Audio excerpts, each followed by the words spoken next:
وہ تو ویسے ہی آپ مائک پکڑ کے کسی کے پاس چلا جائیں گے نا تو وہ کہے گا لٹ گئے مر گئے برباد ہو گئے. ہمیں استحکام کی طرف بڑھنا ہے. اور یہ شہباز شریف ہوں یا بلاول ہوں، فرینکلی ان کی کیا پبلک اپیل ہے. یہ جو دورہ تھا جناب فیض صاحب کا، یہ دورہ بھی اسی انگیجمنٹ فریم ورک کا حصہ ہے جو ہم قائم رکھنا چاہتے ہیں. آج ہمارے ساتھ موجود ہیں وفاقی وزیر برائے اطلاعات و نشریات فواد چودھری صاحب. بہت شکریہ سر ٹائم دینے کے لیے. سب سے پہلے یہ بتائیں کہ جب پاناما کا کیس آیا، بہت سارے لوگوں کو بہت سارے نقصان ہوا، مشکلات آئی، اس وقت آپ ایک پی ٹی آئی کے ہیرو بن کے سامنے آئے. اپوزیشن میں بیٹھ کے ترجمانی کرنا زیادہ مشکل ہے یا حکومت میں آ کے ترجمانی کرنا زیادہ مشکل ہے؟ ہاں یہ ویسے اچھا سوال ہے آپ کا. ایکچولی نون لیگ کے خلاف جو ترجمانی کرنا تھا نا وہ آسان تھا. اس کی وجہ یہ کہ ان کے ماشاءاللہ کارنامے اتنے بڑے تھے کہ ان کو ایکسپلین کریں اور اللہ اللہ خیر صلی اللہ. حکومت میں آ کے پرابلم تھوڑا سا یہ ہو جاتا ہے کہ آپ کو یہ بہت ایک بڑا کام ہے. اور تھوڑا سا آ کے جب میں 2018 میں بھی آیا تھا اور اس کے بعد اب بھی میں نے کوشش یہ کی ہے کہ منسٹری آف انفارمیشن جو ہے وہ صرف حکمران پارٹی کی ترجمان نہ ہو، وہ ریاست کی ایک ترجمان ہو. اور اس حوالے سے جو پھر ہماری ایکسٹرنل پاکستان کا پوائنٹ آف ویو ہے اس کو لے کے آنا، یہ ایک بہت بڑا ایک کہیے کہ فریم ورک ہے. اپوزیشن میں جب آپ ہوتے ہیں تو ایک چھوٹا ایک فریم ورک ہوتا ہے، اس میں صرف آپ حکمران پارٹی کو ٹارگٹ کر رہے ہیں، اس کو ان کے کچے چٹھے کھول رہے ہیں، یہ کر رہے ہیں. یہاں پہ آگے ظاہر ہے ایک بڑا پیچیدہ اور کمپلیکس فریم ورک ہوتا ہے جس کو آپ لے کے آگے چلیں. مہنگائی ہوتی ہے، جیسے 3 سال ہو گئے ہیں مہنگائی ہے، ایل پی جی کی قیمتوں میں اضافہ. کبھی وزیروں سے شکوہ کیا ہے کہ کارکردگی کو بہتر کریں، دفاع کرنا مشکل ہو جاتا ہے کبھی؟ نہیں، اس میں تو کوئی ایشو ہی نہیں ہے نا. مہنگائی ہوئی ہے تو آمدنی بھی تو بڑی ہے نا. ہم نے اصل میں جو شروع میں ہم نے یہ غلطی کی کہ ہم نے یہ مہنگائی جو ہے مہنگائی وہ تو ویسے ہی آپ مائک پکڑ کے کسی کے پاس چلا جائیں گے نا تو وہ کہے گا لٹ گئے مر گئے برباد ہو گئے. اور میڈیا کا یہ جو نیریٹو تھا اس کو تقویت ملتی ہے جب ہم خود ہی کہتے ہیں کہ نہیں بڑی مہنگائی ہوئی ہے. دیکھیے مہنگائی ہوئی ہے سیلریڈ کلاس کے لیے ضرور مہنگائی ہوئی ہے، خصوصاً میڈیا کے لوگوں کے لیے مہنگائی ہوئی ہے کیونکہ ان کے مالک ان کی تنخواہ نہیں بڑھا رہے. ہم سے تو 75 کروڑ روپیہ لے لیے، ان کی تنخواہ نہیں بڑھا رہے. اس کے بعد لیکن جو کسان ہے جس کی آمدنی 1100 ارب روپیہ ایڈیشنل ہو گیا ہے، پھر جو کنسٹرکشن ورکر ہے، جو آپ کا مستری ہے، جو آپ کا مزدور ہے، آمدنیوں میں اضافہ بھی تو دیکھیں نا. جب بھی ہم کہتے ہیں کہ مہنگائی ہو گئی ہے تو پھر تو 1947 سے کمپیریزن شروع کر دیں گے آپ، تو اس وقت تو آنوں میں چیزیں تھیں، تو ظاہر ہے اب تنخواہیں بھی تو آنوں میں نہیں ہے نا، آمدنی بھی آنوں میں نہیں ہے. آپ نے میڈیا کا ذکر کیا، اب بل ایک لے کے آ رہے ہیں تو اس میں ورکر کے لیے کون سے 3 فائدے ہیں؟ اور اگر یہ ورکر کے لیے میڈیا کے لیے اچھا ہے تو اس پہ کچھ صحافی جو ہیں اور کچھ ادارے جو ہیں وہ اس پہ اتنا اعتراض کیوں کر رہے ہیں؟ اس پہ صرف مالکان اور ان کی جو بنائی ہوئی تنظیمیں ہیں وہ اعتراض کر رہے ہیں. عام جو صحافی ہے، ورکر ہے، وہ تو اس کا بڑا سپورٹر ہے. اس کی وجہ دیکھیں ہم جو 3 چیزیں ہم کر رہے ہیں وہ یہ کر رہے ہیں کہ ہم پابند بنا رہے ہیں مالکان کو کہ ایک تو وہ کانٹریکٹ لکھیں گے. اس وقت بہت ساری جو تعداد میں جو صحافی ہیں ان کے کانٹریکٹ سے نہیں لکھے ہوئے، وہ فورس لیبر کی طرح کام کر رہے ہیں. اور جب آپ کانٹریکٹ لکھ دیں گے تو پھر یہ ہوگا کہ اس میں تنخواہ لکھنی پڑے گی اور پھر نوکری سے نکالنے کی وجوہات دینی ہوں گی. تو اس وقت تو ایک فری فار آل ہے، تو وہ سارے کانٹریکٹ میں چیزیں آئیں گی اور اس کی وجہ سے جو ہے وہ یہ ایک گھبراہٹ ہے. عام ورکر کے لیے تو اس میں بہت فائدہ ہے.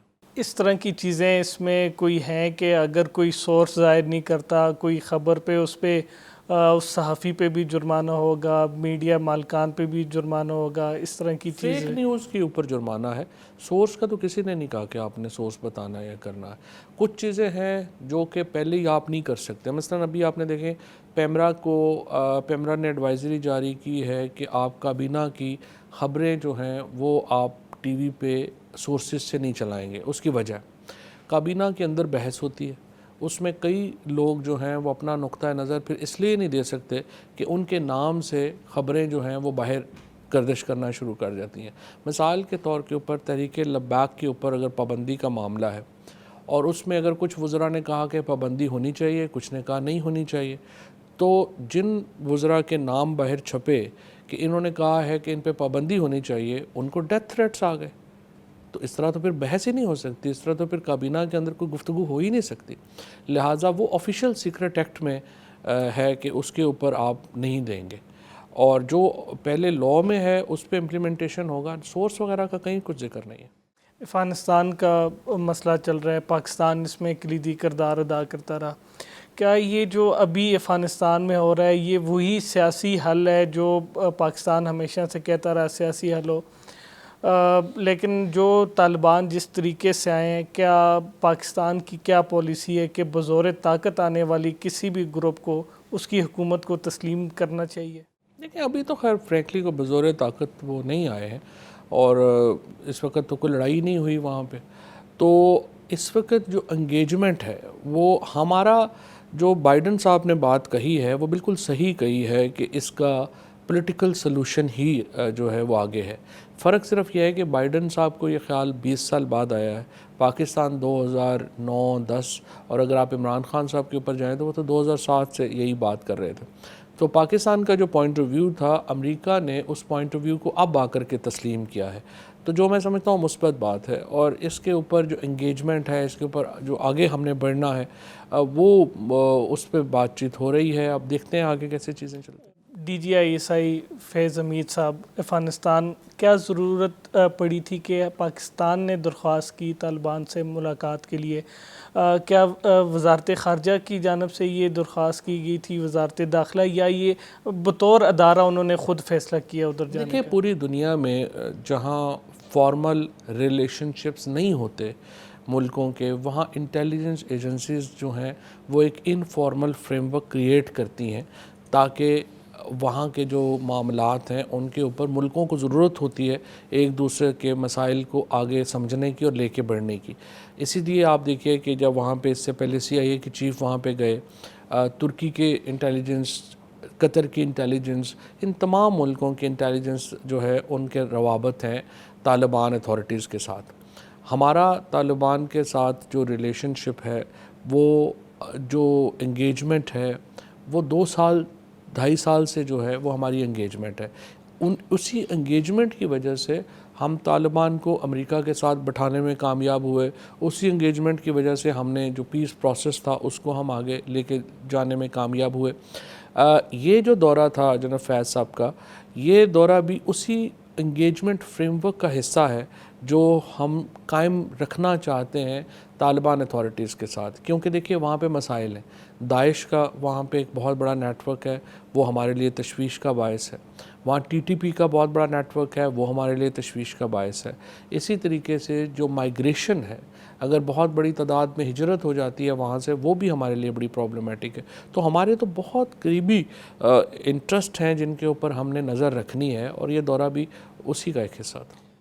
روسی صدر سے بھی بات ہوئی وزیر اعظم کی، آپ نے ہی بتایا کہ ایک ان کا دورے کے بارے میں اسے طے کیا جا رہا ہے.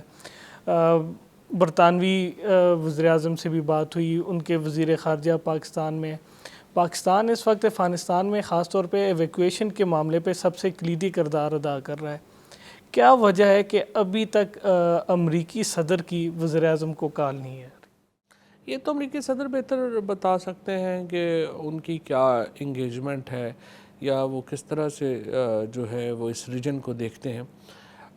لیکن جہاں تک میرا خیال ہے، امریکہ کے جو صدر ہیں، جو 4 ممالک جو کہ افغانستان کے معاملے میں سب سے کلیدی حیثیت رکھتے ہیں، ان میں چین ہے، روس ہے، ایران ہے اور پاکستان ہے.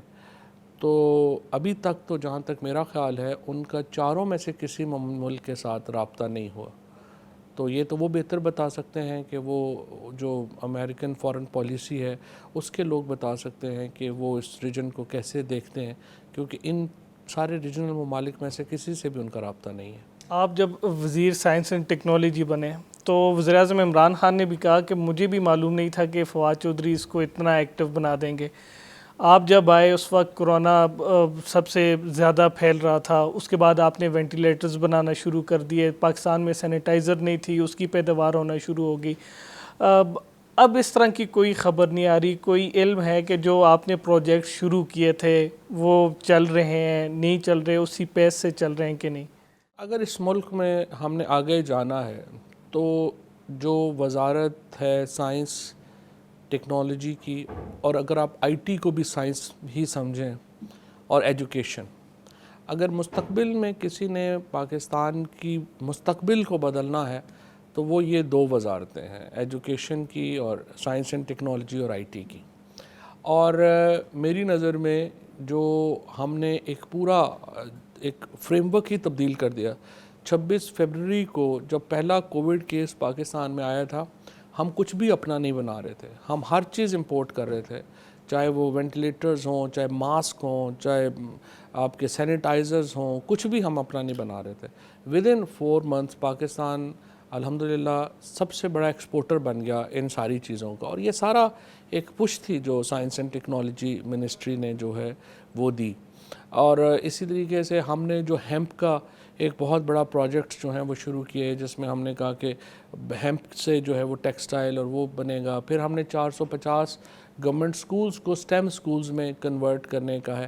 میرا خیال ہے کہ ابھی تو مجھے نہیں پتا کہ ان پروجیکٹس کے اوپر کیا کام ہو رہا ہے یا کیسے ہم آگے جا رہے ہیں, بٹ میرے خیال میں یہ ایک فنڈامنٹل پروجیکٹس ہیں اور ان کو ضرور آگے لے کے جانا چاہیے. تقریباً 6 بار آئی جی پنجاب تبدیل ہو گئے, 3 بار سیکٹریز, اور ایک مرتبہ پھر خبریں آ رہی ہیں کہ تبدیل ہو رہے ہیں اور وفاق کی ہدایت اس میں نہیں ہے.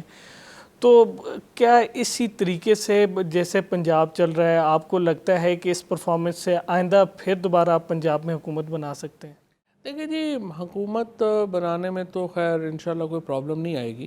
اور جہاں تک اس کا تعلق ہے کہ وزیر اعظم عمران خان, ہم نے 18 اگست کو وزیر اعظم نے حلف لیا تھا 2018 میں.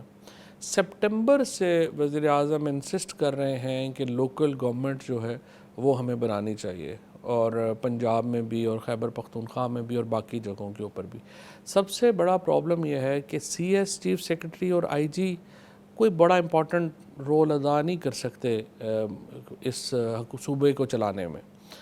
یہ جب تک مقامی حکومتیں نہ ہوں, مقامی وسائل نہ ہوں, گورننس کا مسئلہ حل نہیں ہوتا. اور مجھے یہ ضرور ہے کہ وزیر اعظم کی بہت انسسٹنس کے بعد بھی ابھی تک صوبائی حکومتیں جو ہیں وہ لوکل گورنمنٹ فریم ورک نہیں بنا سکیں. اور ہمارا اصل جو سب سے بڑا گورننس کا آپ سمجھیے کہ جو کمزوری آتی ہے وہ لوکل گورنمنٹ نہ ہونے کی وجہ سے آتی ہے. ابھی بلاول بھٹو, شہباز شریف کی بہت زیادہ پھر سے روابط ہو رہے ہیں. کیا کوئی اس طرح کا امکان ہے, جیسے پی ڈی ایم بھی اب الیکشن کی تیاری کر رہی ہے, کہ قبل از وقت الیکشن ہو سکیں؟ دیکھیں جی, پہلی بات تو یہ ہے کہ اس وقت افغانستان کی جو صورتحال ہے, ہماری جو ریجن کی صورتحال ہے, اس میں قبل از وقت الیکشن کا پاکستان افورڈ ہی نہیں کرتا, اور نہ ہی کسی کو یہ سوچنا بھی چاہیے. ہمارے ہاں میڈیا میں ایک طبقہ ہے جو انفارچونیٹلی اس کو لگتا ہے کہ ہر وقت ایک اس جو ہے وہ ایک ڈرامہ چلتا رہے گا تو ہماری ریٹنگز آتی رہیں گی.